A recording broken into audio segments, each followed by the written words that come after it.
오늘의 말씀을 다 함께 찾겠습니다. 신약성경 누가복음 16장 19절로부터 31절까지의 말씀을 다 함께 찾겠습니다. 소리내어 읽겠습니다. 한 부자가 있어 자색 옷과 고운 베옷을 입고 날마다 호화로이 연락하는데 나사로라 이름한 한 거지가 헌대를 앓으며 그 부자의 대문에 누워 부자의 상에서 떨어지는 것으로 배불리려 하매 심지어 개들이 와서 그 헌대를 핥더라.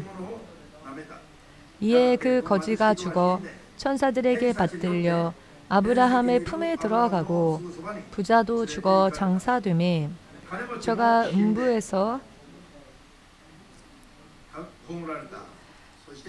고통 중에 눈을 들어 멀리 아브라함과 그의 품에 있는 나사로를 보고 불러 가로되 아버지 아브라함이여 나를 긍휼히 여기사 나사로를 보내어 그 손가락 끝에 물을 찍어 내 혀를 서늘하게 하소서. 내가 이 불꽃 가운데서 고민하나이다. 아브라함이 가로되 예 너는 살았을 때에 내 좋은 것을 받았고 나사로는 고난을 받았으니 이것을 기억하라. 이제 저는 여기서 위로를 받고 너는 고민을 받느니라.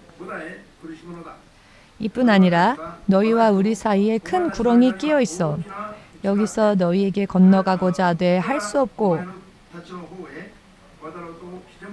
거기서 우리에게 건너올 수도 없게 하였느니라. 가로되 그러면 구하노니 아버지여 나사로를 내 아버지의 집에 보내소서. 내 형제 5이 있으니 저희에게 증거하게 하여 저희로 이 고통받는 곳에 오지 않게 하소서. 아브라함이 가로되 저희에게 모세와 선지자들이 있으니 그들에게 들을지니라. 가로되 그렇지 아니하니이다. 아버지 아브라함이여 만일 죽은 자에게서 저희에게 가는 자가 있으면 회개하리이다. 가로되 모세와 선지자들에게 듣지 아니하면 비록 죽은 자 가운데서 살아나는 자가 있을지라도 권함을 받지 아니하리라 하였다 하시니라. 기도하겠습니다. 지금도 살아계시며 온 세상을 다스리시는 만군의 주 되신 하나님이 온 천하의 온 사람들에게 지옥으로 갈 수밖에 없었던 형벌에서 피하여 하나님 나라로 돌아갈 수 있는 유일한 구원의 이름, 하나님의 이름, 예수의 이름을 우리에게 주셨고 지금 그 이름을 마음으로 믿음으로 부르는 그리하여 주님 앞에 모여온 자들이 주님의 통차심 속으로 돌아가기 위해 믿음으로 이렇게 나아왔사오니 육의 생각대로 내 마음대로 내 뜻대로 살아왔던 모든 나날을 회개하고 하나님의 진리의 말씀 온 세상을 다스리시는 생명의 말씀 그 통치 기준에 합당한 믿음 생활로 오늘도 하나님의 자녀답게 거듭나고 성화하며 성장을 거듭하여 예수님의 장성한 믿음의 분량까지 이룰 수 있게 하여 주시옵고 성장하게 하여 주시옵고 하나님 나라에 겨우 들어가는 것뿐 아니라 하나님 나라에 갔을 때에도 여러 많은 각양각색의 주가 예비해 주시고 약속해 주신 면류관을 받고 영원히 빛나는 아름다운 삶을 지금 이 순간 온전히 준비할 수 있도록 한 사람 한 사람을 진리를 깨달을 수 있는 능력으로서 마지막까지 도와주시옵소서. 예수 그리스도의 이름으로 기도하옵나이다. 아멘.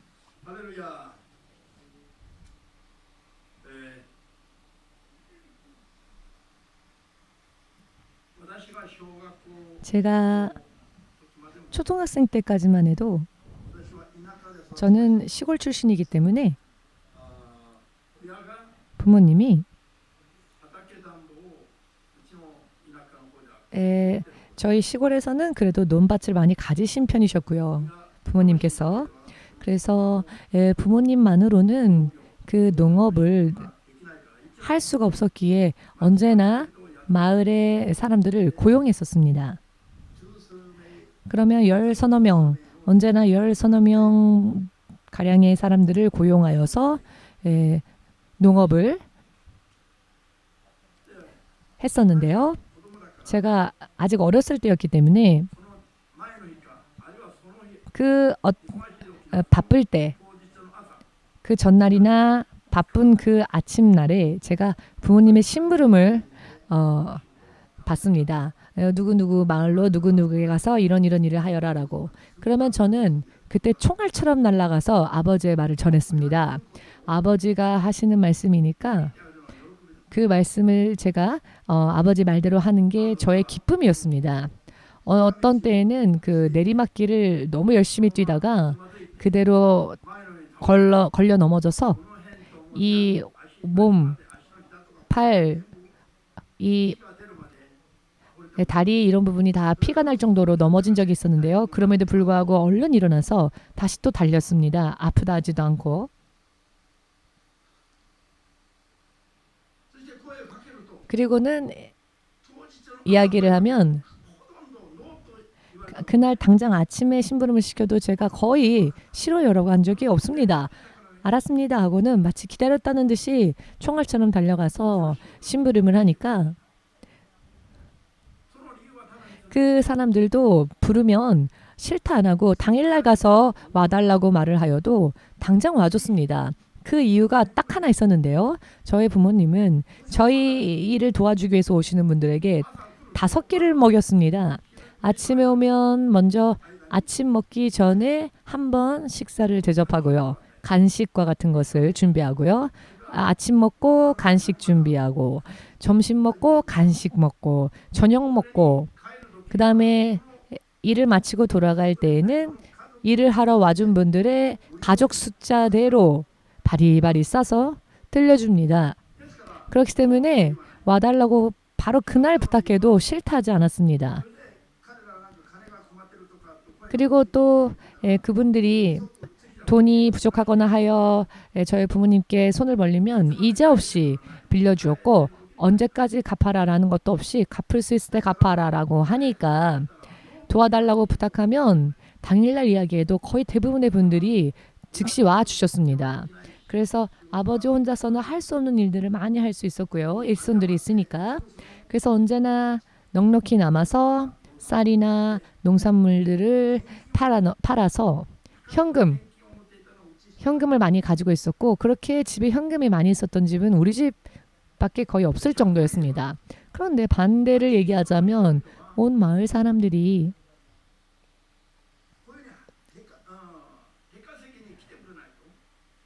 이렇게 일당 받고 일을 하지 않으면은 당장 가족들 입에 풀칠할 수 있는 경제력이 없는 겁니다. 그러니 어떤 면에서는 와달라고 하면은 싫다 하기는커녕 오히려 기뻐하면서 오는 것도 있었죠. 제가 시골 출신이었기 때문에 더 그런 부분들이 있었을지 모르겠습니다만은 제가 어렸을 때에는 사실 그 시대가 입에 풀칠하기도 참 힘든 그런 가난한 상황이었습니다. 그 당시 시대가. 그렇지만 우리 마을, 우리 고향만의 이야기가 아니고요. 실제적으로 그때에는 보릿고개라는 단어가 있었는데요. 보리를 추수할 때까지 가을 추수하여서 그 다음 해 여름이 되어 보리를 다시 추수할 때까지의 그 3, 4, 5월 이 3, 4, 5월을 가리켜 보릿고개라고 하였는데요. 이 시기에는 먹을 것도 없고 야채도 없고 산에 있는 나물까지 다 뜯어먹고 그 당시에는 산의 나물도 부족하니까 그 소나무 껍질을 깎다 보면은 그 안에 그 말랑말랑한 부분들이 나오는데요. 이 부분들을 빵을 만들기도 하고 스프를 만들기도 하고 했습니다. 그리고 먹었는데요. 그 당시 유행했던 말이 똥구멍이 찢어지도록 가난하다라고 하는 말이 있었죠. 왜 똥구멍이 찢어지느냐? 이, 이 소나무의 껍질을 먹으면은 이 송진 같은 게 있습니다. 소나무에. 그런 성질 있지 않습니까? 이 소나무 껍질에는 송진이라는 게 있죠. 끈적끈적한. 그래서 먹을 것이 없으니까 그거라도 먹으니까. 그러면은 이게 대변을 볼 때 이게 좀처럼 배설이 잘 안 됩니다. 그래서 결과적으로는 항문이 찢어져서 피가 나니까 그 당시 똥구멍이 찢어지도록 가난하다라고 하는 말이 있었습니다. 지금 이 세대를 사는 여러분들 그리고 일본인 여러분들 이런 상황이 상상이 되십니까? 제가 초등학생 때에는 이런 시대가 실제로 보릿고개라는 이 시대가 있었습니다. 그렇기 때문에 농업 사실 농협이라고 하는 곳이 있죠. 그 재배한 물건 야채를 팔러 가는 집은 우리 집밖에 없었습니다. 왜냐하면은 다른 가정들은 그거라도 먹어야만 했기 때문에 남는 게 없어서 한국은 그런 한국이 보리만 먹는 게 아니라 쌀도 먹고 야채도 먹고 고기도 먹고 경제적으로도 윤택하게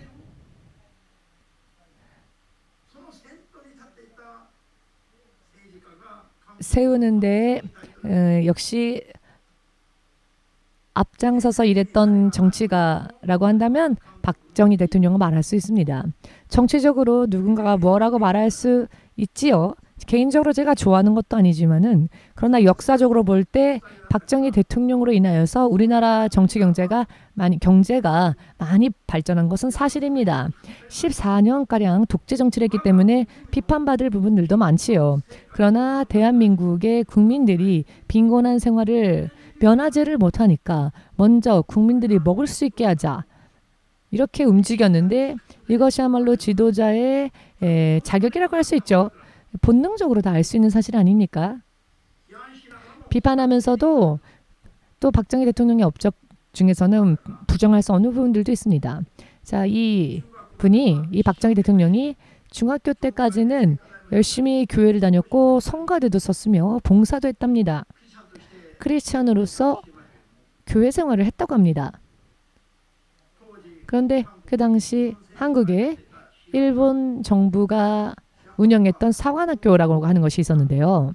사관은 단기대학 그리고 다른 부분들 합쳐서 사관학교라고 불렀는데 이 학교를 졸업하면 학교의 교사가 될 수 있었습니다. 그런데 이 학교에 진학하고 난 다음부터 믿음에서 멀어졌다고 합니다. 그리하여 매주 점점 믿음에서 멀어지는 생활을 하다가 한 바퀴 삥 둘러서 이분이 결과적으로는 한국의 대통령이 되었는데요. 그래서 나라의 경제를 세우기 시작했죠. 박 대통령의 아들이 한국 육군 사관학교를 다녔을 때에 육군 사관학교에 2학년 선배 되는 분이 크리스찬, 경건한 크리스찬이 한 명 있었다고 합니다. 그래서 후배가 살고 있는 한국의 청와대, 지금은 청와대가 개방되어졌지만 예전에는 대통령 관저였지요. 그런데 부름을 받아서 몇 번이고 찾아가다가 박정희 대통령과도 함께 식사를 할 수 있는 기회가 있었답니다. 식사를 할 때 박정희 대통령이 맥주 한 잔을 따라주면서 자네 마시게라고 권하였을 때 이분이 각하 저는 크리스찬입니다. 그래서 크리스찬이기에 술을 마실 수 없습니다라고 거절을 하였더니 박정희 대통령이 웃더랍니다. 아니 크리스찬이라고 안 마신다고? 네. 각하도 예수님 믿고 구원받으시길 바랍니다. 교회 다니시길 바랍니다. 라고 말을 해도 무슨 말을 하나 하면서 웃기만 하더랍니다. 몇 번이고 권면하니 마침내는 박정희 대통령이 그래 알았다. 하지만 지금은 대통령으로서 할 일이 너무나 많으니 나라 일 때문에 너무나 바쁘니 이제 이 일이 슬슬 맞춰지게 되면 그 다음에는 교회에 가겠다. 진심으로 그렇게 이야기를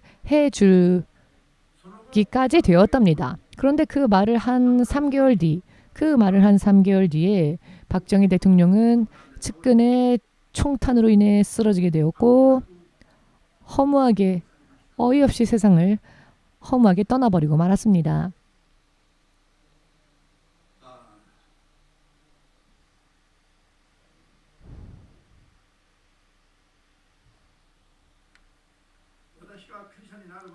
제가 크리스천이 되기 전에는 존경했었습니다. 그러나 크리스천이 되고 나니 업적은 인정해야 할 부분들이 있습니다만 개인적으로 존경하거나 하지는 못하게 되었습니다. 다른 방향의 길을 택했기 때문입니다. 여러분, 지금도 그를 향한 생각이 계속 많은 사람들의 가슴 속에는 아직도 변함없이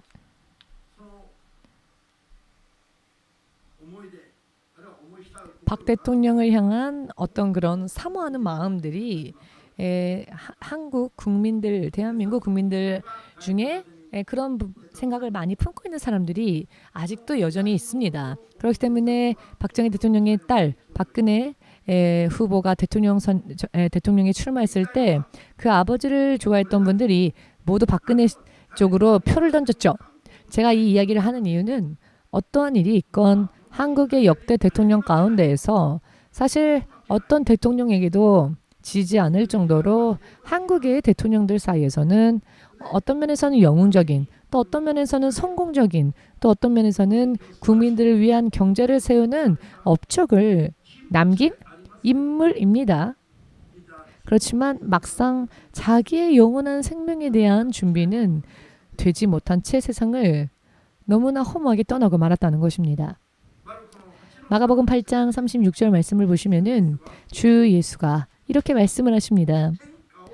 온 천하를 손에 넣어 온 천지를 손에 넣었다 할지라도 그것이 자기의 목숨을 위해 어떠한 유익이 되겠느냐.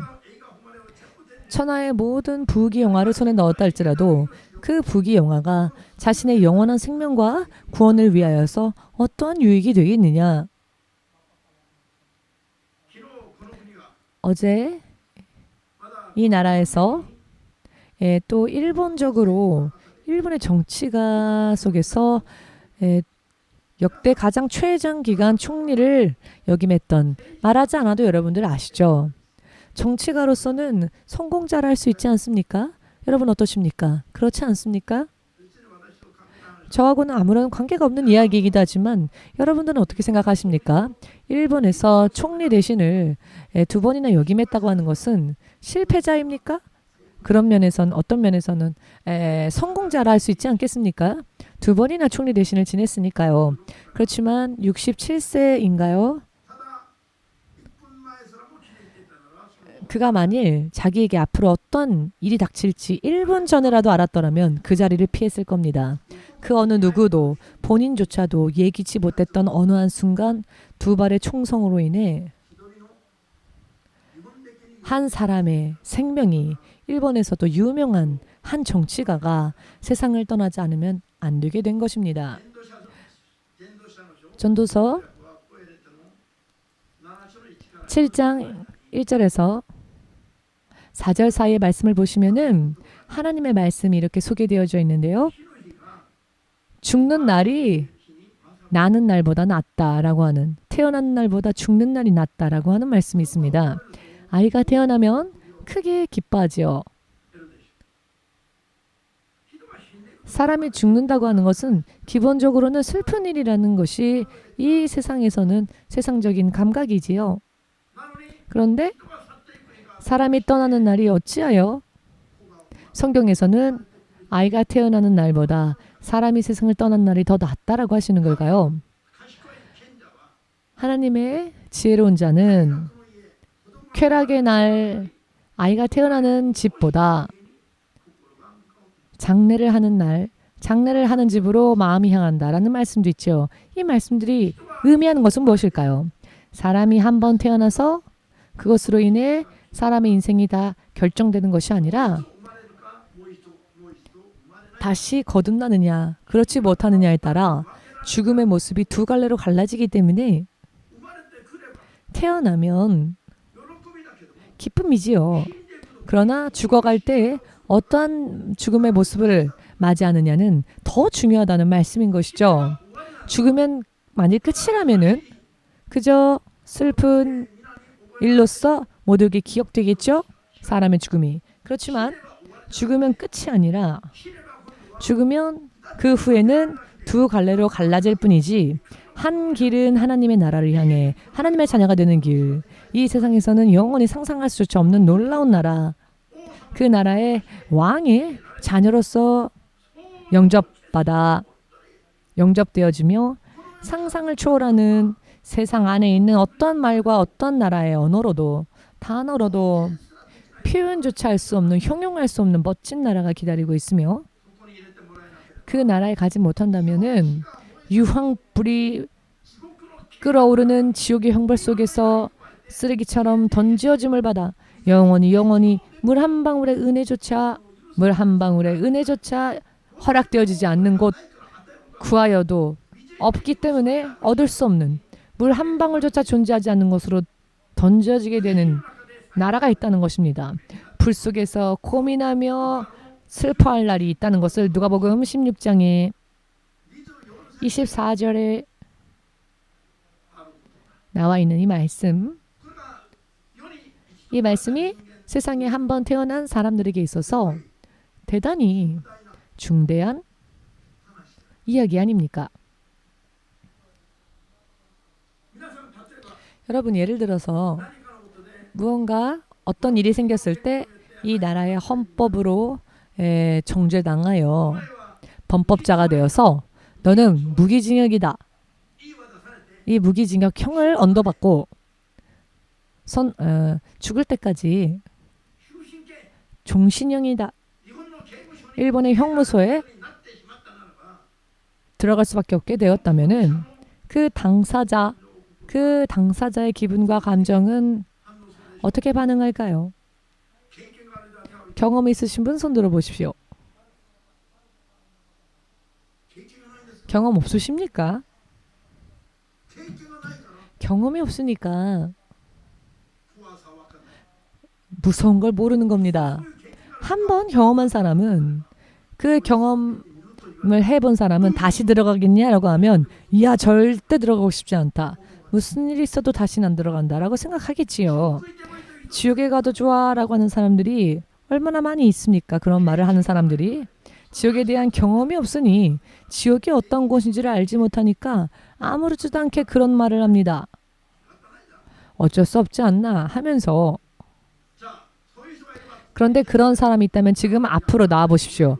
혹은 몰래 저에게 메일을 보내보십시오. 문자를. 그러면 제가 열심히 기도하겠습니다. 주님, 이 사람이 지옥 가고 싶다 하니 이 사람이 지옥 가게 열심히 제가 기도하겠습니다. 농담이에요, 여러분. 목사님이 또 저런 설교했다라고 또 막 고개를 갸우뚱하면서 이 목사님 이상해. 분명히 이런 사람들이 또 나올 수 있기 때문에 지금 드린 말씀은 확실하게 100% 농담입니다. 할렐루야. 농담도 진리의 말씀도 분별하지 못하는 사람이 있으니까 사도 바울도 이야기했지요. 이것은 주로부터 받은 말씀이다. 이것은 나의 생각이다 라고 성경에 보시면 바울이 하나님으로부터 받은 말씀이 아니라 이것은 나의 생각이다 라고 밝히고 권면하는 부분들도 있죠.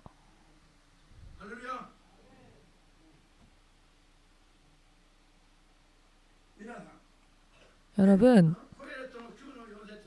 전도서 9장 4절에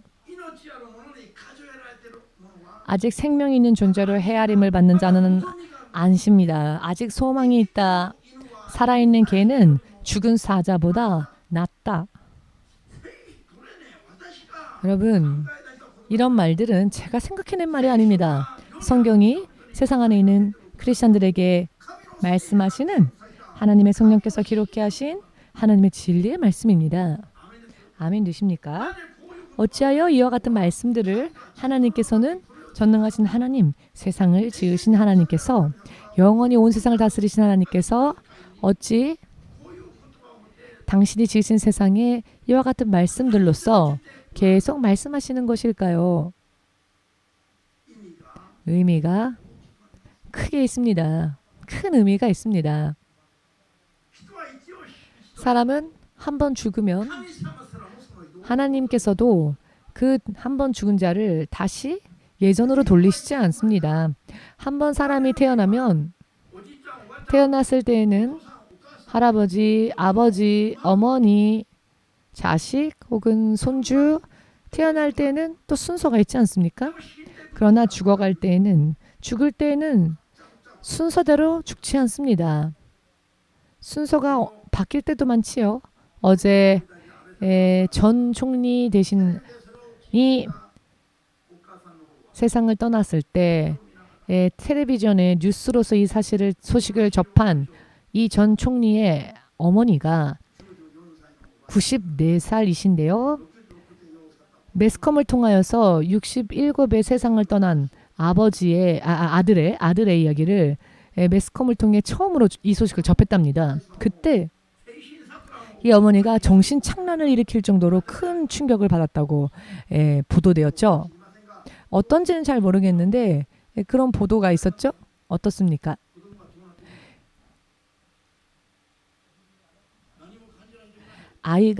자식이 세상을 떠났는데 아무것도 느끼지 않는 부모는 없겠죠. 그런데 이것이 사람의 인생의 길입니다. 스스로가 존재할 수 있는 그런 존재들이 아니기 때문에 한번 사람으로서 하나님의 자녀가 되기 위하여 지음받아 태어났다 할지라도 앞으로는 자기가 또 컨트롤할 수 없죠. 이것을 컨트롤할 수 있는 유일하신 분은 스스로 존재하시는 하나님, 세상을 지으시고 영원히 다스리시는 하나님, 여러분과 저의 구세주가 되신 예수 그리스도 이외에는 그 일을 할 수 있는 사람이 없습니다. 예수께서는 요한복음을 통해서 나는 죽을 권세도 있으며 살 권세도 있다라고 하셨습니다.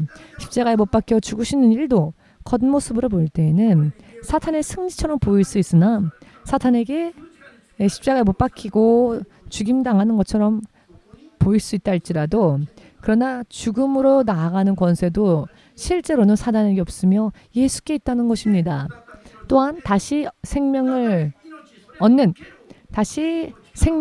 생명의 권세도 예수님 안에 있다는 겁니다. 그리고 그 권세는 천부께서 나에게 주신 것이다 라고 말씀하셨습니다. 눈에 보이지 않는 하나님께서 육신을 입으시고 하나님의 독생자로 이 땅에 임하셨을 때 죽음으로도 생명으로도 나아갈 수 있는 권세와 능력을 가지고 이 땅에 오셨다는 것입니다. 예수님께서 하늘로 올리우실 때 너희는 알 것이다. 예수께서 스스로 계시는 분이라는 것을 내가 죽어 그 후에 하늘로 올리는 모습을 보면 내가 스스로 존재하는 하나님이라는 것을 알 것이다 라고 요한복음 8장 28절을 통해 말씀하셨습니다. 믿으십니까? 이 예수 그리스도 이외에는 죽음에 처했을 때 그 사망의 권세를 깨트리고 부활로 나아갈 수 있는 존재는 이 세상에도 저 세상에도 예수님 이외에는 안 계십니다. 천사장조차도 그것을 할 수 없습니다. 아멘 되십니까? 오직 예수님에게만 이런 권세가 있으십니다. 자, 그렇다면은 우리들은 내가 인간으로서 태어났다면은 생각해야 합니다. 어찌하여 장례식에 현자는 장례식으로 더 향하는가? 태어나는 것보다 죽는 것이 더 중요하기 때문입니다. 왕의 집에 태어나는 것이 좋은 것이 아니라 예를 들어 저같이 한국의 가장 시골에서 태어났다 할지라도 어떠한 인생을 사느냐가 중요하다는 것입니다. 자, 저의 원래 살던 시골로 여러분들을 데려간다면 여러분들 일본으로 못 갈 수도 있습니다. 왜냐하면 눈이 북조선까지 날아가서 아무것도 안 보여서 일본으로 돌아갈 수가 없을 수 있습니다. 북조선의 평양까지 눈알이 미사일처럼 붕 날아가면 일본으로 갈 수 있는 길을 모르지 않겠습니까? 제 고향으로 여러분들을 데려간다면 여러분들이 놀랄 겁니다. 버스가 천천히 달리다가 막힌 데까지 가다 보면은 더 이상 길이 없으니까 멈추는 곳이 우리 시골이었습니다. 그 시골, 더 이상 길이 없어서 버스가 더 이상 못 가던 그곳이 신 목사님이 태어난 곳이었습니다. 그런데 저는 이걸 자랑스럽게 생각합니다. 저보다도 이렇게 시골 출신은 없을 겁니다. 저보다 더한 시골 출신은 없을 겁니다. 그렇다면은 저보다 여러분들이 훨씬 날 때부터 더 나은 분들 아닙니까? 그러면서 나는 아무것도 못한다라고 왜 약한 소리 하십니까? 제 앞에서는 그것 안 통합니다. 제가 이와 같이 강하게 말할 수 있는 것은 내 안에 주 예수께서 계시기 때문입니다. 할렐루야. 그리고 인생에 저렇게 시골에 태어났어도 어떻게 사느냐에 따라 두 형태의 죽음이 임할 때에 너무나도 허무하게 예기치 못한 상황 속에서 저렇게 세상을 떠나기 전에 반드시 목적을 알고 길을 알고 그 목적지를 향하여 계속 할렐루야 하면서 걸어가고 잠시 잠깐 후에 다시 만나자, 다시 재회하자 인사하면서 세상을 떠날 수 있는 준비가 되어 있기 때문에 저와 같이 멋진 총리를 역임하지 못했다 할지라도 저에게는 이런 소망이 있습니다. 저에게는 이런 소망이 있습니다. 저에게는 이런 죽음이 있습니다. 여러분, 생명이 있는 것은 그저 있는 것이 생명에서 끊어져서 죽으면 존재했던 것이 존재하지 않은 것처럼 되어버린다면은 그게 죽음이라면은 저도 목사 그만두고 오늘부터라도 당장 맥주 한 잔 천천히 마시면서 여유롭게 소바 먹으면서 여유롭게 살겠습니다. 저라도. 그렇지 않겠습니까? 저는 별다른 욕구가 없습니다. 하늘에 가서 어떤 잘난 척하고 싶지도 않습니다. 다만 지옥만은 절대로 가면 안 되기 때문에 여러분 온전한 준비가 되어 있지 못했을 때 죽으면 안 됩니다. 아무리 총리 대신 대통령이었다 할지라도 준비하지 못한 채 마지막을 맞이하면 안 됩니다. 끝입니다. 되돌릴 수 없기 때문입니다. 옆 사람에게 우리 이야기해 볼까요? 준비가 아직 안 되었다면 죽겠다라고 입 밖에도 대지 마십시오.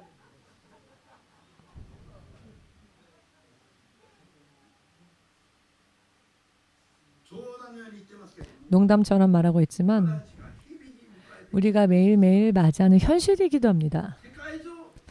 온 세상 뉴스에 지금 화제가 된 온 세상을 충격에 빠뜨린 이 아베의 죽음은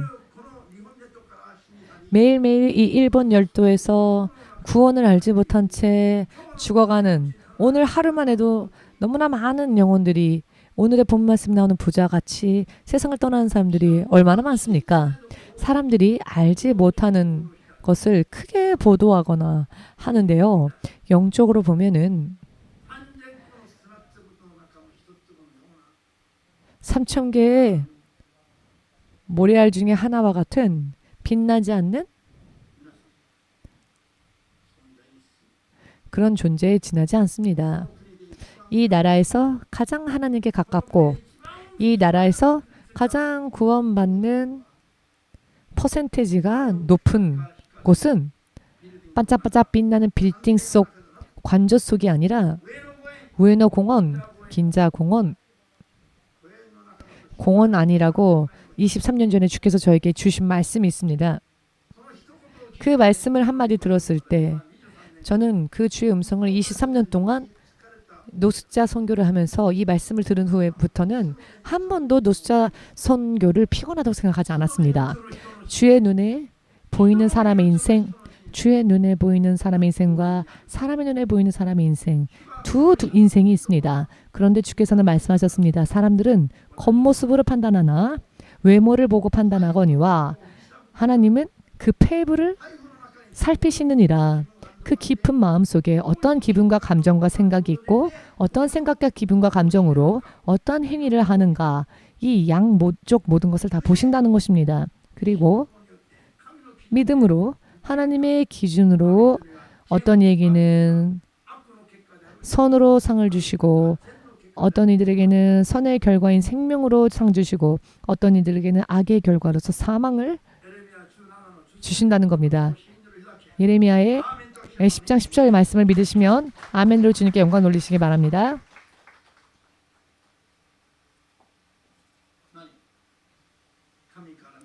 하나님께서 보실 때에 하나님께서 가장 소중히 여기시고 구원하고자 하시는 사람들이 많이 밀집되어 있는 곳이 우에노 공원이라고 한다면 1억 2,700만의 일본 사람들이 이 이야기를 들을 때 납득할 수 있겠습니까?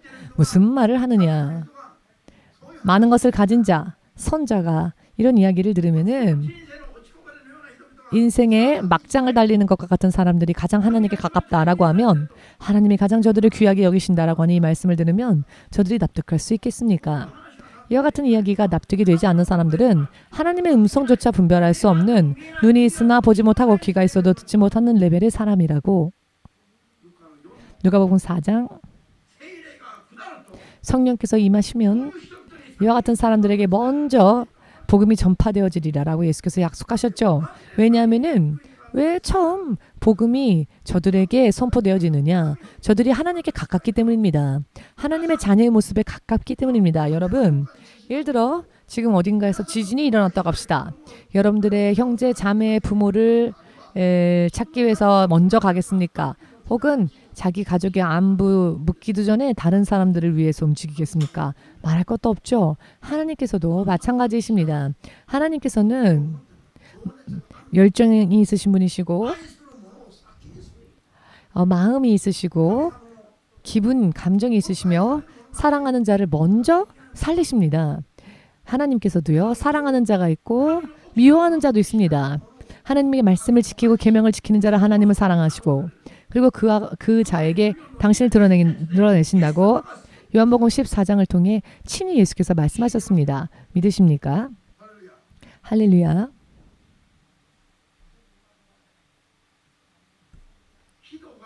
사람이 크리스찬이 되고 난 뒤에도 사람의 삶의 방식이 전체적으로 잘못되어져 있습니다. 성경이 하나님께서 주의 음성을 들려주셔도 주의 음성에 귀를 기울려고 하지는 않고 대부분을 자기의 생각대로 삽니다. 자기 기준대로 삽니다. 이 자리에 앉아있는 어떤 분이 이런 이야기를 했습니다. 자전거를 누가 자전거를 잘못 만들었답니다. 자기 자전거를 누가 어떻게 했답니다. 그래서 다음 주에도 자전거가 또 이상해지면 교회 안 나오겠다라고 말을 하는 겁니다. 자, 그럼 그렇게 되라고 기도해 줄까요? 그대로 계속 방향 바꾸지 말고 지옥까지 직행하도록 기도해 줄까요? 농담이라도 그런 이야기를 이야기하면 안 됩니다. 사탄이 들으며 하나님께서도 들으시기 때문입니다. 우리가 무엇을 어떻게 생각하고 어떻게 행해야 하는지 보시고 그것을 기준으로 모든 것을 심판하실 때에 변명을 말할 수 없습니다. 그것은 농담이었습니다. 라고. 허락되어지는 농담도 있지만 허락되어질 수 없는 농담도 있습니다. 하나님 앞에서는 마음으로도 그런 생각을 해서는 안 됩니다.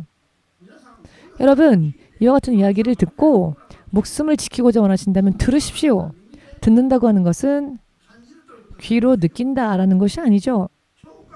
청각적인 감각으로 어떤 목소리를 인식한다라는 것이 아니라 그 말씀을 받아들여서 그 말씀을 기준으로 사는 것을 뜻합니다.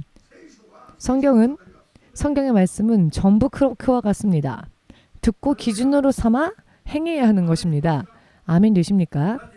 왜냐하면은 두 죽음이 있기 때문에 죽음의 두 모습이 있기 때문입니다. 어느 누구도 이것에 저항할 수가 없습니다. 여러분 지금 매일매일 건강하게 있으니까 언제까지나 살 수 있을 것 같죠? 똑딱똑딱 시간은 흐르고 있고요. 육체의 마지막이 저도 그렇고 여러분도 그렇고 초읽기에 들어가 있습니다. 이것을 현실적으로 리얼하게 느끼며 살지 않으면 설령 크리스찬이 되었다 할지라도 구원 받은 자로서의 죽음의 마지막 모습을 보일 수 없다는 겁니다. 기적을 일으켰다면 그 사람은 선 크리스찬입니까? 그렇지 않다고 예수께서 말씀하셨습니다. 그럼에도 불구하고 다시 범죄하여 불법이 남아있다면 그 불법으로 인하여서 하나님 나라에서는 성문 바깥으로 내쫓길 수밖에 없다. 문전박대당한다라고 하셨습니다. 또한 그와 같은 사람들은 예수님의 기억에 남지 않는답니다. 주 예수께서 친히 말씀하셨습니다. 가장 중요한 말씀은 거절하고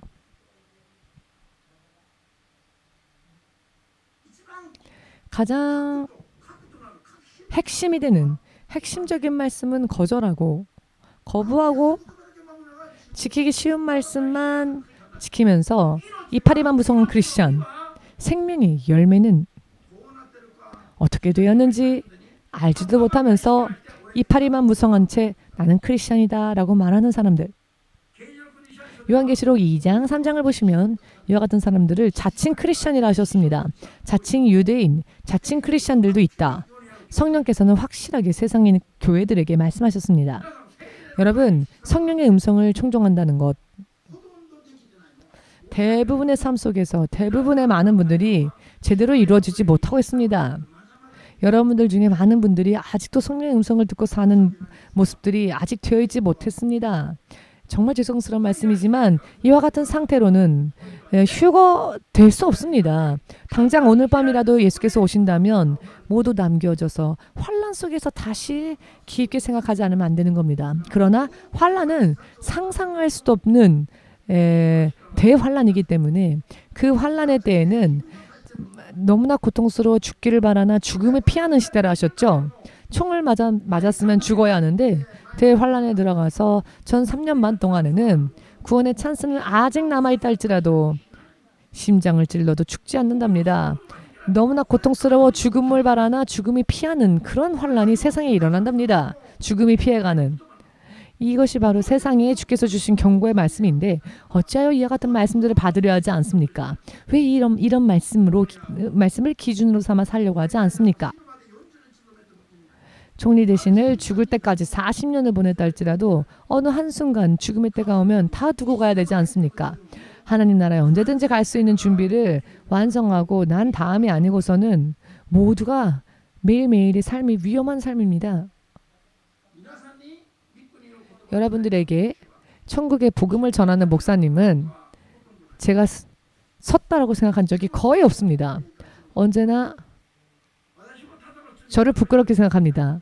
저도 죄인 중에 한 명에 지나지 않는다는 것을 저는 알고 있습니다. 이와 같이 많이 있는 것 중에 요 정도, 혹은 요 정도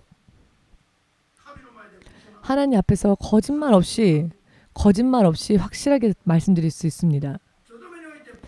직분에 있어서는 목사이기 때문에 하나님의 양들을 예수님을 대신하여 치지 않으면 안 되니까 직분으로는 목사로서 이렇게 있지만 그러나 하나님 앞에서 저를 보면 저도 죄인 중에 하나, 너도 이와 같구나, 너도 저와 같구나 이렇게 거울을 여러분들만 비추어 보면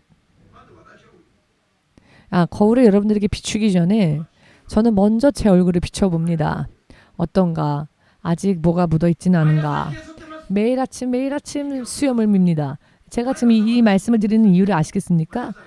저도 매일매일 저를 돌아보고 여러분들을 돌아보십시오라고 말씀을 전하고 있지만 여러분들에게 그런 말씀을 전하기 전에 먼저 제가 하나님의 말씀을 거울 삼아 저를 들여다보고 제가 먼저 회개합니다. 왜냐하면은 하나님 앞에 크게 쓰임받다가 버림받은 사람들을 많이 보았기 때문입니다. 그리고 수십 년을 손에 꼽히는 목사님들을 위해 중보기도 했습니다. 그리고 중보기도로 인해 천국으로 소천한 목사님도 봤습니다. 그렇기 때문에 저 자신도 안심하지 않습니다. 그런데 여러분, 목사는 제가 예수님처럼 완벽하기 때문에 여러분들에게 이렇게 하라 저렇게 하라 하는 게 아닙니다.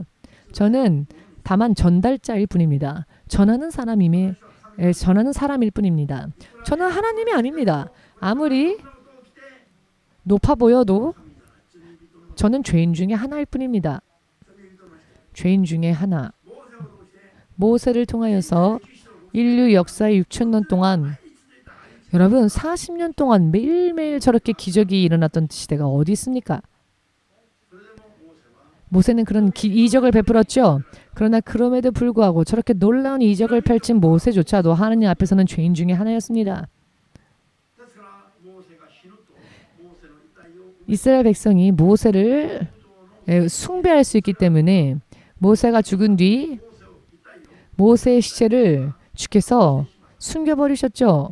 그 죽은 시체를 이스라엘 백성들이 우상화시킬 수 있었기 때문에 그 정도로 모세는 많은 기적과 이사와 표적을 많은 이적과 기사와 표적을 보였던 자였습니다. 그러나 그래도 그도 죄인 중에 하나였을 뿐입니다. 믿으십니까? 그러나 여러분 이런 모세도 죽었죠. 모세도 자기가 원하는 때에 죽지 못했습니다. 주께서 너는 약속의 땅을 들어갈 수 없다. 너는 이 르보산에서 죽을 것이며 너희 열조에게로 돌아가리라 라는 주의 말씀이 임하였더니 그 말씀을 받은 후에 모세는 르보산에서 죽었습니다. 우리가 스스로 우리의 삶을 결정지을 수 없습니다. 태어나는 것도 그렇고 죽는 것도 그렇습니다. 모든 것이 주의 손에 있다는 것을 확실하게 믿으시기를. 허무하게 죽기를 원하지 않으신다면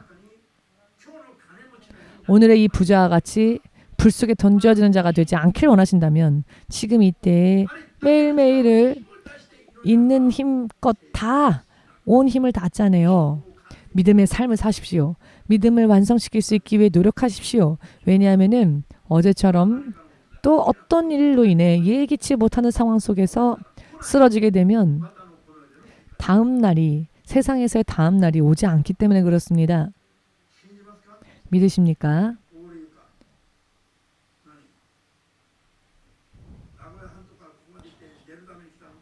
호리 육가자매님, 나고야에서 여기까지 온 이유는 예배 때 졸기 위해서 온 것이 아니죠.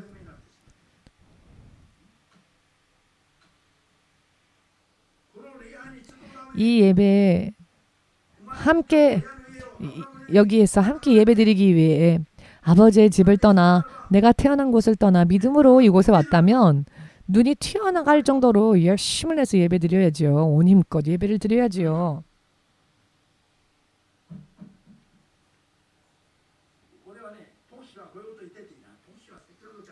저는요 목사님이 설교 중에 저런 이야기를 하시니 목사님 너무하다 라는 이야기 들어도 아무렇지도 않습니다. 욕하려면 욕하십시오. 그래도 자는 사람 깨워서 말씀 함께 듣고 예배드리게 하는 게 더 저는 낫다고 생각합니다. 욕해도 좋습니다.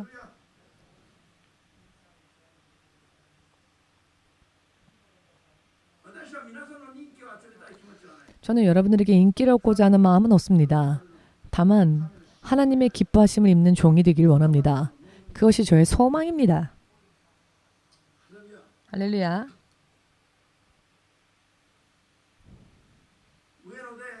우에노에서 아베 총리가 쓰러졌다라는 소식을 어떤 사람이요 저한테 전해주었는데 기뻐하면서 할렐루야 하는 겁니다. 그래서 제가 아니 무슨 소리를 하냐고. 아무리 원수가 쓰러져도 기뻐해서는 안 된다고. 그 사람이 믿음 없이 쓰러졌다면 지금 영원한 사망 속에 들어간 것인데 그걸 알면서도 기뻐한다면 사탄보다 더 나쁜 사람 아니냐고. 그것을 기뻐하면 안 되죠. 시원하다 라고 하는데 도대체 뭐가 시원하다는 겁니까? 여러분 이와 같은 기분은 품으면 안 됩니다. 아멘 되십니까? 우리들의 원수는 사탄과 그의 사자들일 뿐입니다. 악한 귀신들과. 살아있는 사람들은 숨이 끊어지기 전까지는 아무리 원수처럼 보인다 할지라도 긍휼히 여겨야 합니다. 오히려 구원받지 못하고 떠난 자들을 볼 때 우리는 슬퍼하며 근심해야 합니다. 그렇지 않다면 우리는 진짜 크리스천이 되지 못합니다. 아멘 되십니까?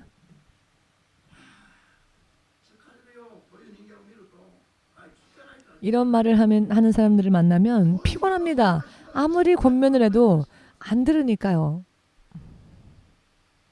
여러분, 어찌하여 망하는 사람을 보고 기뻐할 수 있습니까? 하나님이 만든 사람의 양심이 그렇습니까?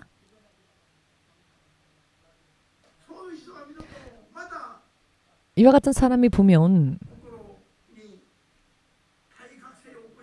이와 같은 사람들을 보면 마음속에 다시 각성하면서 역시 성경대로구나.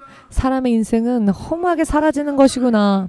이렇게 허무하게 죽지 않도록 한 명이라도 더 많은 사람들이 하나님 앞으로 되돌아올 수 있도록 기도해야 할 터인데 그런 소식을 듣고 기뻐한다면 크리스찬이라 하면서도 그 속에는 사탄적인 생각이 많이 차 있는 것 아닙니까? 많이.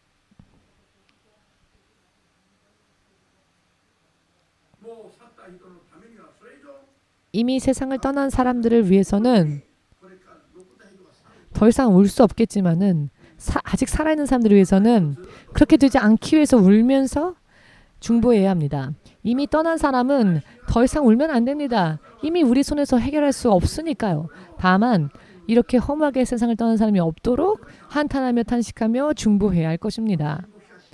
신 목사님이 죽은 사람을 위해서 슬퍼하지 말라고 설교했다고 그렇게 말을 하는 게 아닙니다.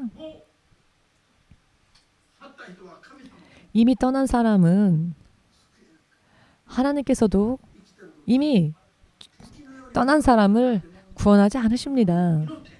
원수라 할지라도 그 사람을 위하여 기도하며 구원받기 위해 중보하라라는 겁니다. 저렇게 허무한 순간이 닥쳐올 때 사람은 누구도 자기를 스스로 지킬 수 없습니다. 아직 생명 있는 자로 헤아려질 때에 사자 같은 입장이 아니라 개와 같은 입장이라 할지라도 살아있다면 소망이 있습니다. 그러니 어떻게든 하자라는 이야기인 겁니다. 죽으면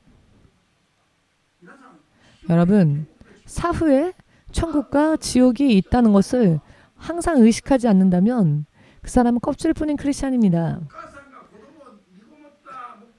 어머니가 아이를 잉태할 때 아이를 출산하는 게 목적이죠. 무사하게 해산하는 게 목적이죠.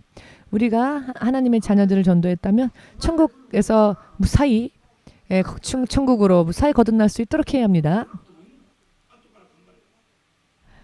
아이는 태어날 때 아무것도 가져오지 않죠. 그래도 상관없습니다. 태어나고 난 다음부터 하는 것이니까요.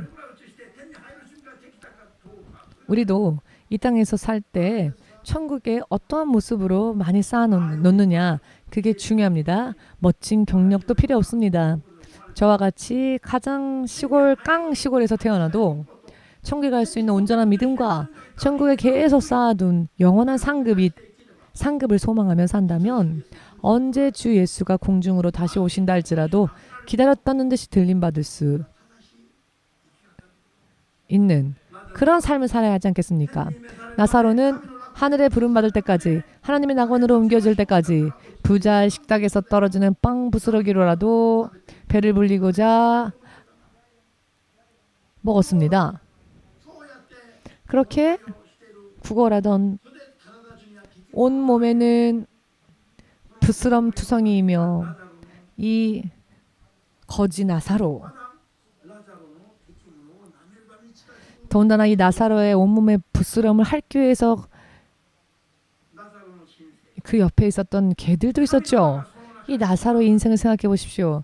그 안에 하나님의 이름이 있었을 뿐이지 세상의 관점으로 볼 때는 가장 바닥에 있는 자였죠. 그러나 그 나사로에게는 하나님을 사모하는 믿음이 있었다는 것입니다. 그랬더니 그가 죽었을 때 운명이 대역전이 되었습니다. 사치스럽게 살았던 부자는 막상 죽었을 때 일본인이었다면 만일 이 사람이 단 1엔도 가지고 못 갑니다. 단 1엔도 자기 자신을 위해서 사후의 세상에 가져갈 수가 없습니다. 가지고 있던 옷 단 한 벌조차도 몸에 거칠 수 없습니다. 불 쏘고 들어가 물 한 방울 없는 곳으로 들어가서 물 한 방울의 은혜라도 사실 물 한 방울이 어떤 위로가 될 수 있겠습니까? 불 속에서. 그러나 그럼에도 불구하고 그것조차 없으니 그것이라도 원할 수밖에 없는 고통. 그렇지만 아무리 외쳐도 이미 더 이상 왕래할 수 없는 상태로 영원히 격리되어 버리는 겁니다. 소설 같이 느껴질 수는 있지만 그러나 이 이야기가 실제로 온 세상 사람들이 가는 두 길 중에 하나입니다. 그 어느 누구도 피할 수 없는 종점 중 하나라는 것을 확실하게 믿으시기를, 지금 이 때에 하나님의 인정하심을 받는 믿음, 빨리 속히 믿음을 완성하시고,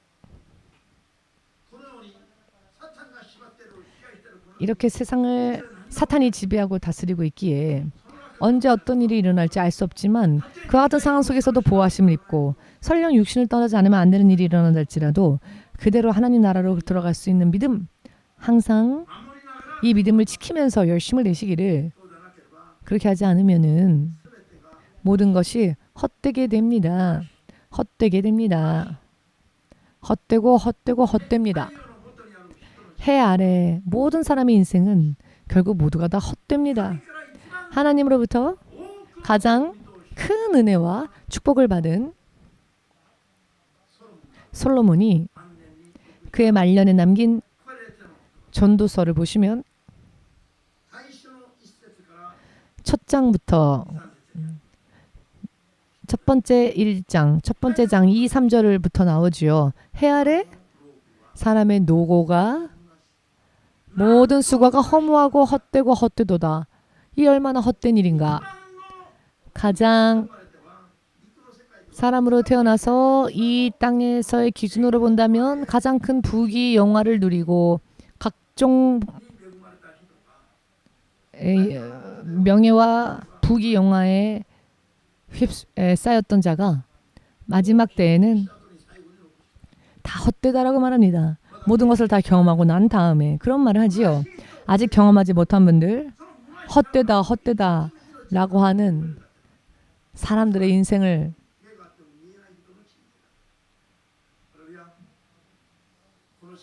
보십시오. 눈이 있어도 보지 못하는 자들.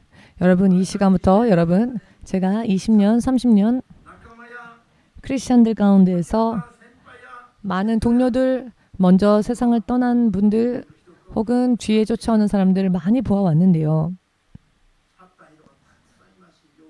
세상을 떠난 사람들도 많이 있고요.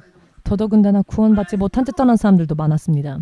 아무리 권면해도 깨닫지 못한 채, 깨달음을 얻지 못함으로 인해 회개치 못하고 결국은 그 죄로 인해 구원받지 못하고 떠난 사람들도 많고요. 그 중에는 목사들도 있었습니다.